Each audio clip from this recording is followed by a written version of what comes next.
Je vous salue Marie, pleine de grâce. Le Seigneur est avec vous. Vous êtes bénie entre toutes les femmes, et Jésus, le fruit de vos entrailles, est béni. Sainte Marie, Mère de Dieu, priez pour nous pauvres pécheurs, maintenant et à l'heure de notre mort. Demandons à l'Esprit Saint, le Père des pauvres, d'illuminer notre cœur et notre intelligence pour nous conduire à la vérité tout entière. Amen. Alors, dans cette première petite leçon, je voudrais essayer d'expliquer le but de toute cette série de cours qui vont durer quelques minutes chacun et qui vont être de la théologie catholique. Alors d'abord, qu'est-ce que la théologie? La différence entre la théologie et le catéchisme ou la catéchèse, c'est que la théologie présente la foi avec un ordre intelligible.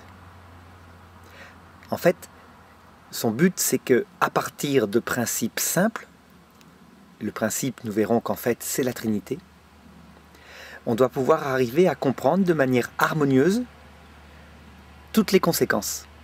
Et ces conséquences touchent aussi nos vies. Qu'est-ce qu'on fait sur Terre? Pourquoi est-ce que Dieu se cache? Pourquoi la souffrance? Pourquoi, lorsque l'on prie, nous ne sommes pas visiblement, en tout cas sur Terre, toujours exaucés? Et qu'est-ce qui se passe après la mort? Où est-ce que nous allons? Dans la catéchèse, au contraire, on ne cherche pas forcément cet ordre intelligible. On cherche plutôt à stimuler la foi, le zèle de ceux qui la reçoivent. À les encourager à rentrer dans une relation avec Dieu, une relation vivante. Donc là, il s'agit bien de théologie catholique. Et normalement, après cette série de petites leçons, eh bien, il y aura un panorama normalement harmonieux qui rendra raison de à peu près toute la théologie catholique. Alors le plan que nous suivrons, c'est assez simple. C'est évidemment d'abord le principe de tout, un principe en sciences, en philosophie en particulier, c'est la cause de toute l'intelligibilité du reste. C'est ce qui permet un peu comme un soleil, ce qui permet d'éclairer la totalité des réalités. Alors évidemment, et c'est logique, puisque ce monde a été créé par Dieu, et qu'il a été créé pour Dieu, pas d'une manière égoïste évidemment, mais de manière profondément généreuse, eh bien, si on ne comprend pas la Trinité, je crois qu'on ne peut pas comprendre le reste. Je me rappelle quand j'étais jeune, vers l'âge de 20 ans, que je commençais la théologie, je me disais que la Trinité, c'était un petit peu, ça servait à rien au niveau de la théologie, ça servait à rien, je ne voyais pas à quoi ça servait. Bon, maintenant que j'ai vieilli, je me rends compte que sans la Trinité, vraiment on ne peut pas comprendre la théologie. C'est le principe de tout. Donc nous aurons une série de leçons sur la Trinité. Nous expliquerons comment elle fonctionne, enfin si on peut dire ça, parce que c'est un être, c'est la personne la plus profonde, la plus infinie, enfin c'est la personne infinie. Mais nous verrons en théologie comment elle fonctionne, ou plutôt comment éviter des pièges, des erreurs dans son organisation intellectuelle. Ça c'est adapté à nous, hein. Ce n'est évidemment pas la Trinité en elle-même. Et nous en verrons les conséquences. C'est pour ça que dans une deuxième partie, nous verrons le devenir de l'humanité, sa création, mais aussi le devenir des autres créatures que sont les anges. Ce devenir s'expliquant par l'œuvre de la Trinité. Et enfin, dans une troisième partie, nous verrons la fin de tout, ce qu'on appelle l'eschatologie. Et je dirais que c'est la partie la plus délaissée actuellement dans l'Église catholique, et pourtant la plus importante, parce que si on connaît d'où part la flèche, c'est très bien. Si on connaît son chemin, c'est très bien.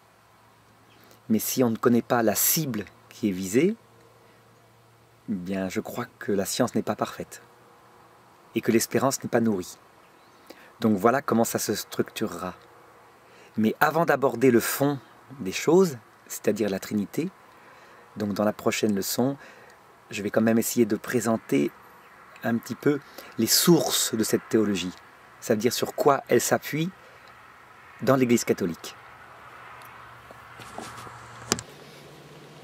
Donc, deuxième leçon, qu'est-ce que la théologie catholique? Alors la théologie, c'est bien une science. Le mot science n'est pas du tout utilisé dans le même sens que les sciences positives modernes, celles qui s'appuient sur les mathématiques et qui cherchent à connaître la matière. Non, c'est le sens beaucoup plus ancien. On appelle science une doctrine organisée intellectuellement. Donc, si on connaît Dieu et son projet de manière organisée, on peut dire que la théologie, sous ce rapport-là, est une science. Et on l'appellera, si on cherche d'abord cette organisation de l'intelligence, la théologie scientifique.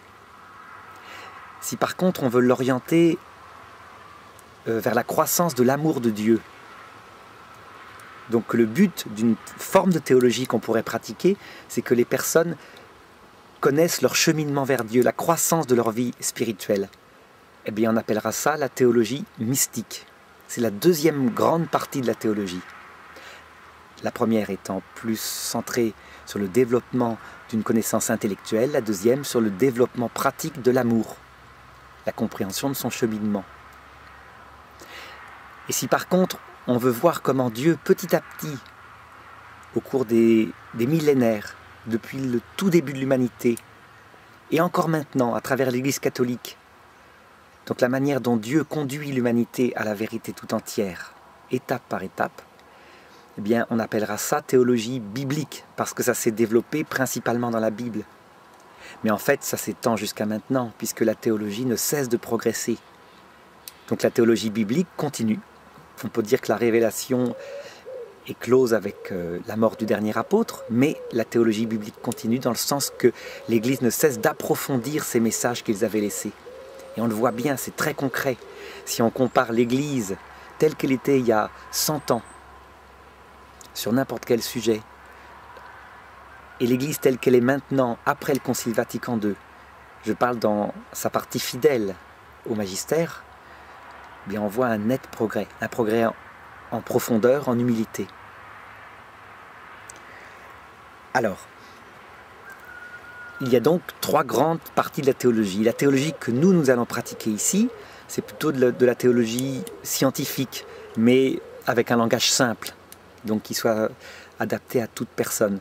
Ce n'est donc pas du saint Thomas d'Aquin qui, lui, a un langage beaucoup plus rigoureux, qui n'y met pas d'affectivité en vue d'aller directement à l'intelligibilité des choses. Donc là, on va mettre un peu de vie, sinon personne n'écouterait.